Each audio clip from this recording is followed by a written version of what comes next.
Ahojte, moje meno je Michal a dneska si prejdeme test z matematiky z testovania 9 z roku 2026. Prvá úloha.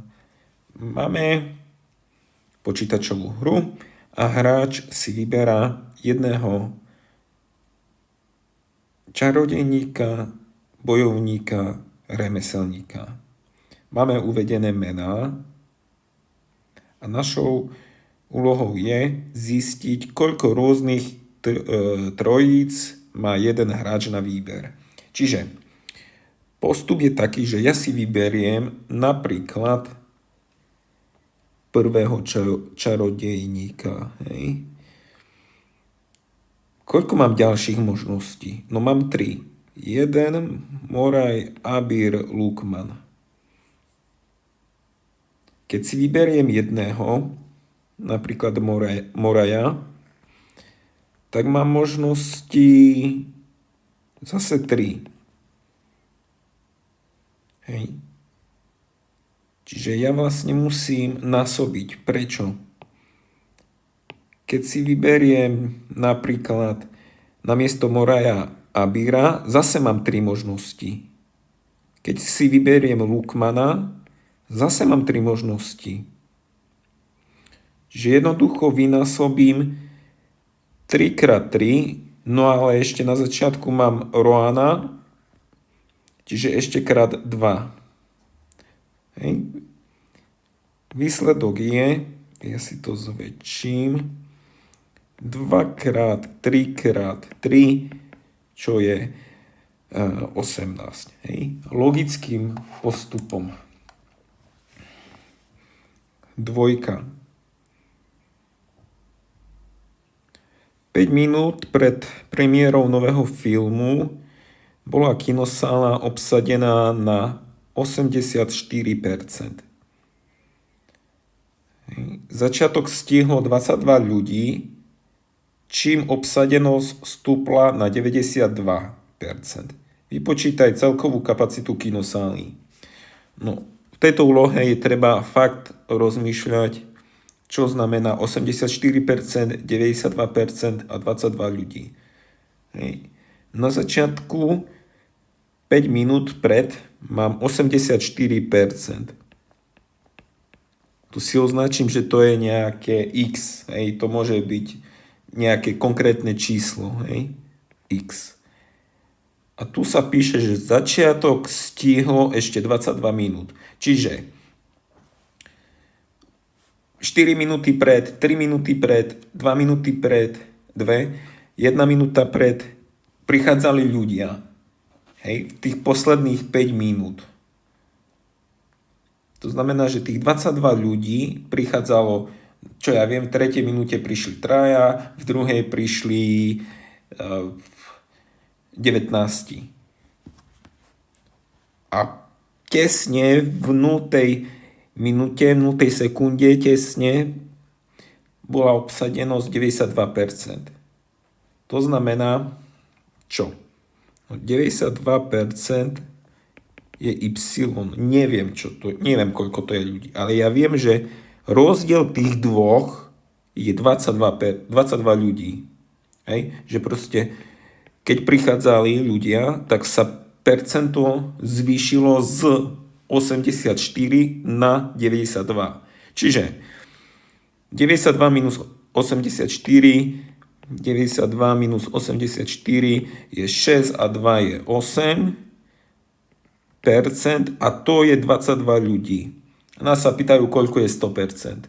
Hej? No tak trojčlenkou alebo cez 1%, 22 deleno 8, dostanem 1%. Ja chcem 100 krát 100, vypočítam takýto súčin. Že to máme 220 deleno 8, ešte môžem krátiť dvojkou, hej.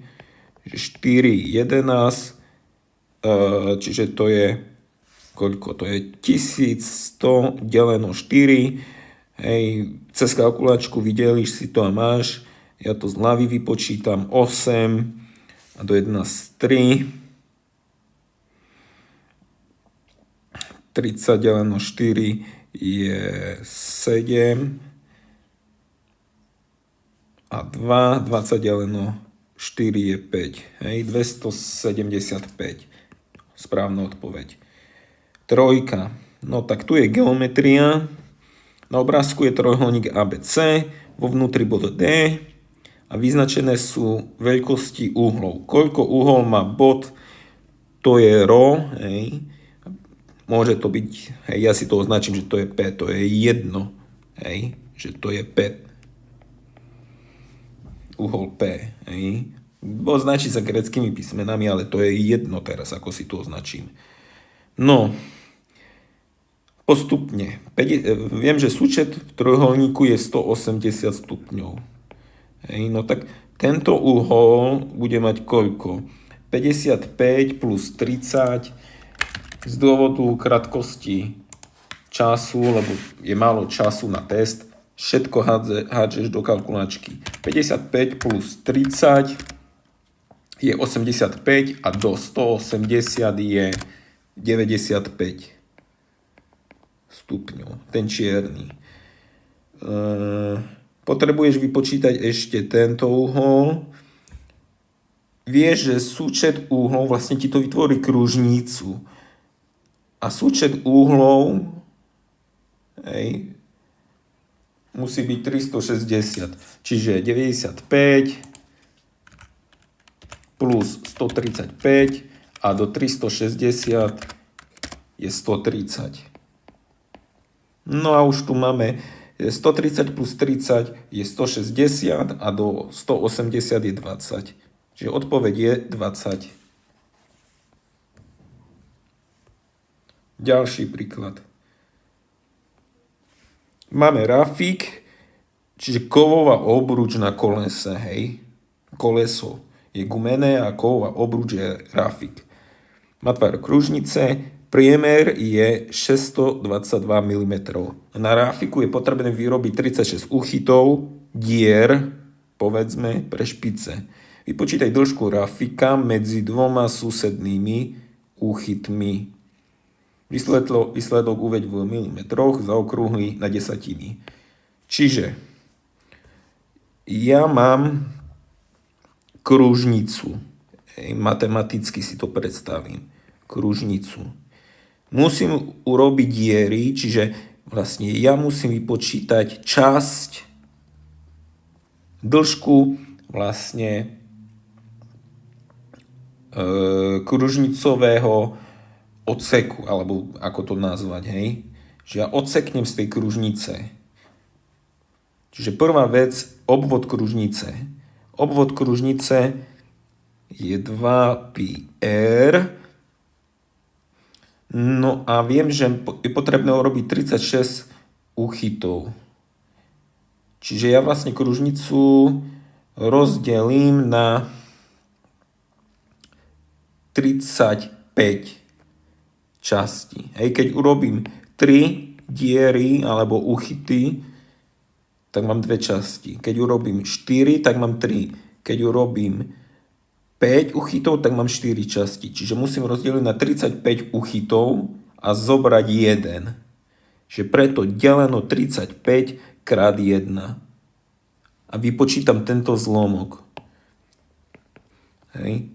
3,14 použijem, čiže 2 krát 3,14 krát polomer kružnice je tuto hore. Priemer je 622, čiže polomer bude polovičný, že 622 deleno 2 je 311. Hej, vlastne 2 krát 311 je 622. Hej, ale radšej to urob zložitejšie, alebo teda pomalšie, ako by si sa mal pomýliť. Deleno 35. Čiže to je, celé to dáš do kalkulačky.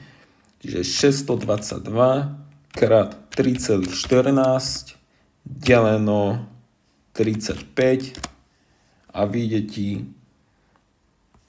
máme na celé desatiny zaokrúhliť, čiže na jedno desatinné číslo vyjde ti 55,80228. máme zaokrúhliť na desatinu, je na desatiny, čiže na prvé desatinné miesto.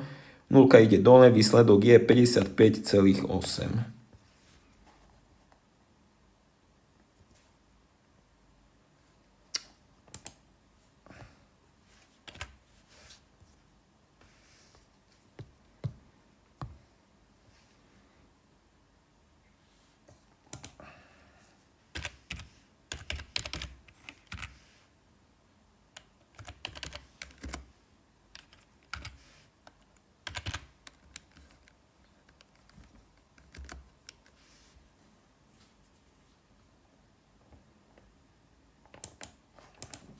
Dobre, ďalej. Zo skladu sa predalo 696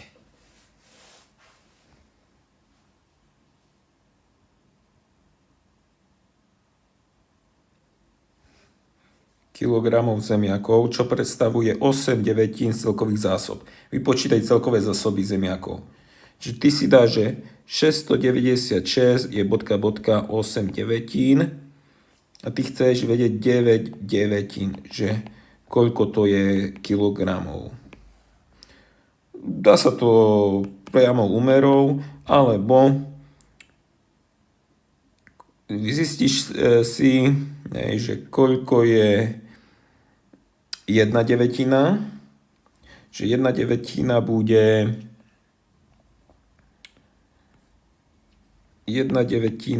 bude 696 deleno 8, 696 deleno 8, to je 87 kg zemiakov a 9/9 krát 9, 783. Hej, musí výjsť väčšie číslo.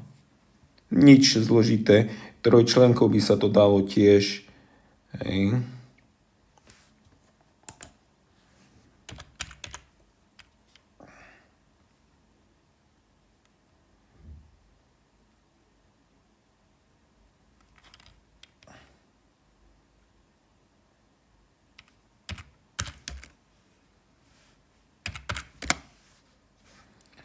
No, ďalej máme štvorcovú sieť.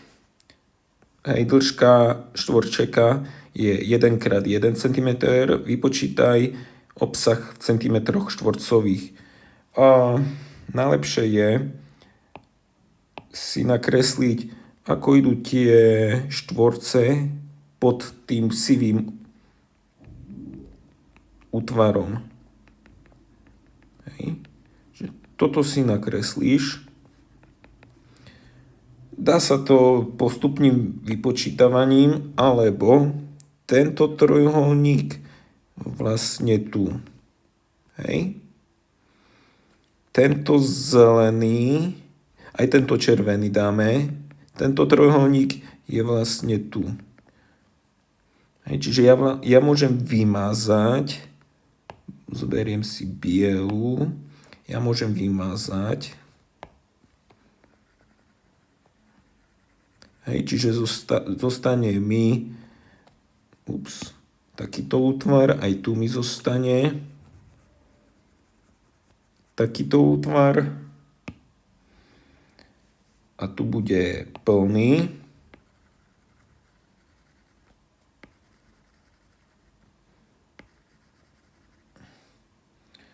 To isté urobím hore.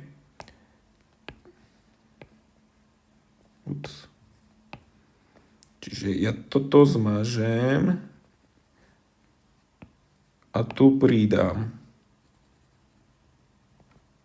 To isté tu pridám a tu zmažem. A zostal mi takýto útvar. Hej, plný. Aký má obsah? 1 štvorček, druhý, tretí, 4, 5, 6 štvorčekov krát 1 štvorček má 1 cm štvorcový, čiže 6 cm štvorcových. Sedmička. Výkon čerpadiel je v pomere 2:3. Hej, menej výkonné vyčerpá za 3 hodiny 360 litrov. Koľko litrov vyčerpá výkonnejšie čerpadlo za 1 hodinu? Hej, ja si môžem povedať, že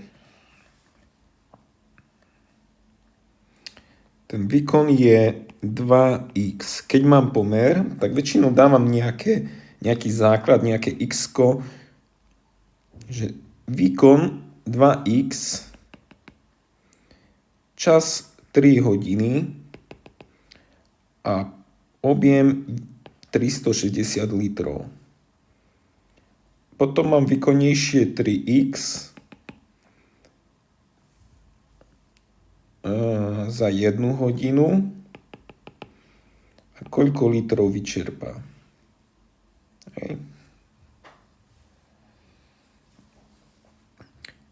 Takže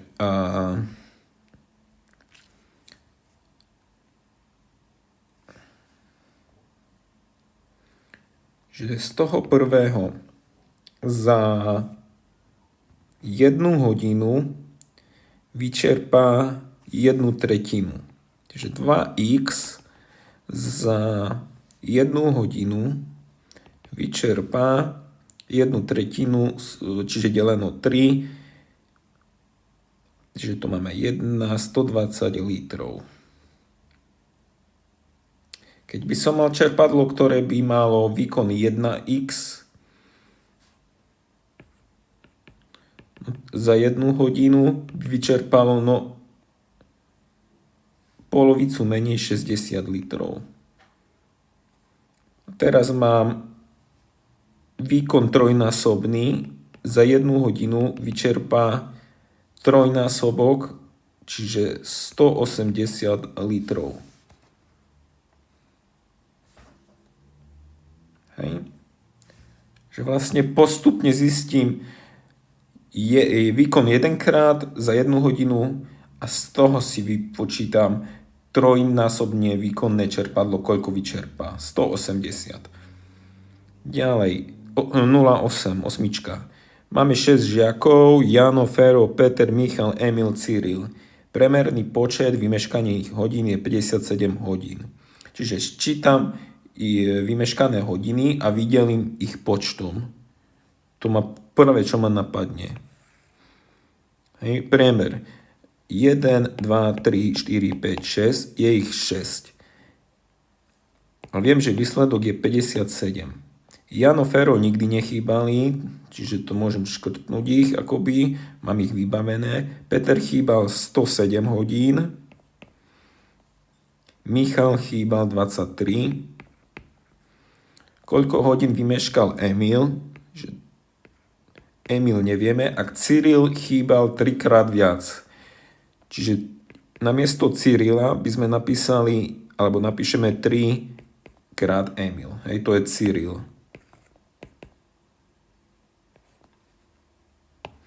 Vyjadrím si Ečko podobne ako Xko. Hej, čiže to mám 130 plus 4e sa rovná 57x6, 57x6, 342, 342. Odčítam 130, to je 212, sa rovná 4e. Vydelím štvorkou a dostanem, že Emil mi meškal 53 hodín. Čiže to je správna odpoveď. 9. Na svetelnej reklame blikajú 3 farebné svetlá, zelené, modré, žlté. V istom okamihu bliknú všetky 3 svetla naraz, inak blikajú striedavo. Hociak, hej. Najskôr po koľkých sekundách bliknú všetky 3 opäť naraz, ak zelené bliká každých 8 sekúnd a modré každých 5 sekúnd a žlté každé 3 sekundy. Čiže ja si zoberiem časovú os jednoducho. Hej. Tu nám mám 8 sekúnd. 5 sekúnd mám niekde tu, povedzme, a žlté každé 3 sekundy, čiže tu 3. Hej. Čiže zelené blikne každých 8 sekúnd. Že tu urobí blik. Potom tu urobí blik.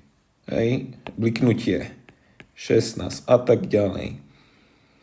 Potom modré každých 5 sekúnd. Čiže modré urobí bliknutie v 0. aj zelené. V 0. sekunde aj zelené, aj modré, aj žlté.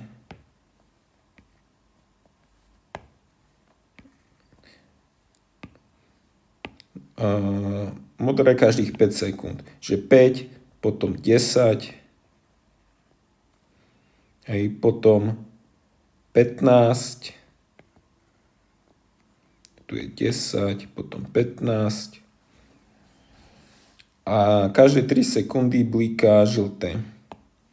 Čiže nevidno dobre, čiže dáme si povedzme takú oranžovú. Že v 3. sekunde, potom v 6., potom v 9. sekunde, hej, potom v 12. sekunde, potom v 15. naraz s modrým a my hľadáme čas, v ktorom bliknú všetky 3 naraz. Matematicky ako by sme to vyjadrili? Ja vlastne hľadám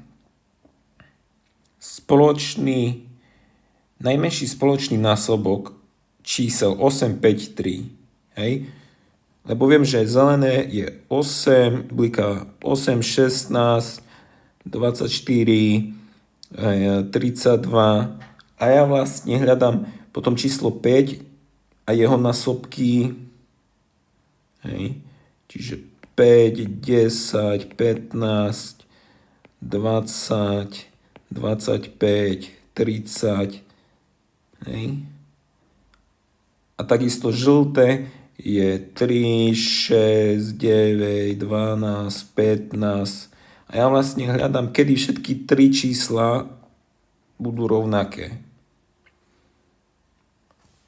No tak najmenší spoločný násobok, hej, 32 nemá s 5, 40 skúsime. Hej, lebo násobky čísla 5 budú končiť 0 alebo 5. Tak 40 je deliteľné 8, aj 5, 3 nie je. Máme 39 a potom 42. Tak skúsime 60. 60 je deliteľné 5, ale nie je deliteľné 8. Hej, čiže ja musím skúšať násobky 40 vlastne. 80 skúsim, 5 je, lebo končí 0, 8 je deliteľné a 3 no nie je. Hej. Lebo 60 a potom 20, hej, 60 je a ešte 20 nie je deliteľná 3. Tak skúsim 120. 120 8 je deliteľná. Hej. 12 deleno 8 je 1, 40 deleno 8 je 5, je 8 je. 5 je, lebo končí 0 a 3, 12 deleno 3 je 4.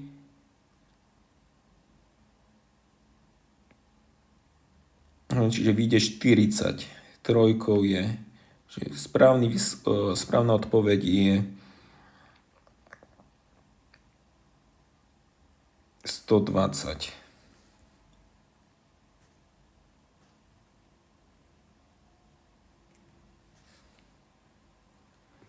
Dobre. 2 rovnakými bagrami sa podarilo za 4 hodiny vykopať kanál dlhý 200 metrov. Koľko takých istých bagrov treba na vykopanie kanálu s rovnakým priemerom, ale s dĺžkou 1200 metrov, ak to majú stihnúť za 8 hodín?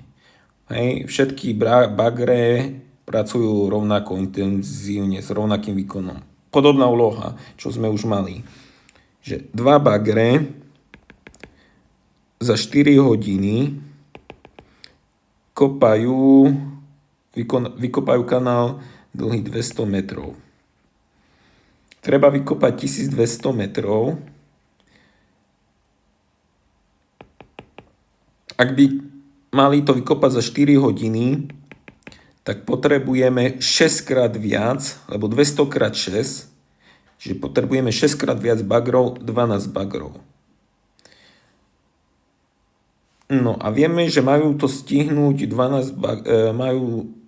stihnúť za 8 hodín, tých 1200 metrov, píšem to ako centimetre, ale máme x bagrov. Keď za dvojnásobný čas, že mám dvakrát viac času, tak môžem pomalšie pracovať. Keď mám dvakrát viac času na test, tak viem, že stačí mi každú úlohu dvakrát pomalšie vypočítať. Čiže musím dať 12 deleno 2 a stačí mi 6 bagrov. 11. Monika si chce kúpiť na 10. šunku. Na letáku sa dočítala, že 100 gramov jej obľúbenej šunky stojí 0,88 eur. Koľko eur zaplatí, ak si kúpi 125 gramov tejto šunky? Čiže 100 gramov 0,88 eur. Koľko eur zaplatí x eur za 125. Zase cez percento sa dá, respektíve cez priamu úmeru. Zistím, koľko stojí 1 gram, hoci v obchode to nepredajú. 1 gram 0,88 deleno 100 vyjde 0,0088 krát 125 a vyjde x vyjde 1,1 eur. Hej, 1,1 alebo 1,10. V stĺpcovom diagrame sú znázornené výsledky všetkých žiakov 9. ročníka zo záverečného testu z matematiky. Koľko percent žiakov malú známku lepšiu ako 4, čiže mali 3, 1, 2, 3. Výsledok zaokrúhli na celé číslo. Čiže 32 žiakov malo 3, tak ich zrátam, hej. 28 malo 2 a 16 malo 1. Hej, čiže 32 plus 28 plus 16 je 76 a to musím vydeliť celkovým počtom. Celkový počet, ešte pripočítam štvorkárov, päťkárov plus 14 plus 4 je 94. Môžem to robiť tak, že vydelím a vynásobím stovkou. 76 deleno 94 krát 100 a vyjde mi 80,85%. Osmička ide hore, čiže 81% je správne. 13. Vypočítaj hodnotu výrazu, ak x je minus 2. Tak ide 4 krát, minus 2 plus 1, minus, pozor, musíš dať do zatvorky, minus 2. Minus 2 plus 1 je minus 1, krát 3 je minus 3. Minus a minus mi dá plus 2, že minus 1. Výsledok 14. Diagram znázorňuje hmotnosť a výšku niekoľkých študentov. Koľko percent z týchto študentov splňa obidve nasledujúce podmienky. Čiže hmotnosť od 60 do 80 kg. Čiže ty si zvýrazníš od 60 do 80. A druhá podmienka, výška od 160 po 180. Hej. A hľadám vo vnútri, koľko sa nachádza študentov. No dvaja. Že dvaja sú študenti a celkový počet 1, 2, 3, 4, 5, 6, 7, 8, 9, 10. Že 2 deleno 10, to je 1/5, čiže 21. Hej.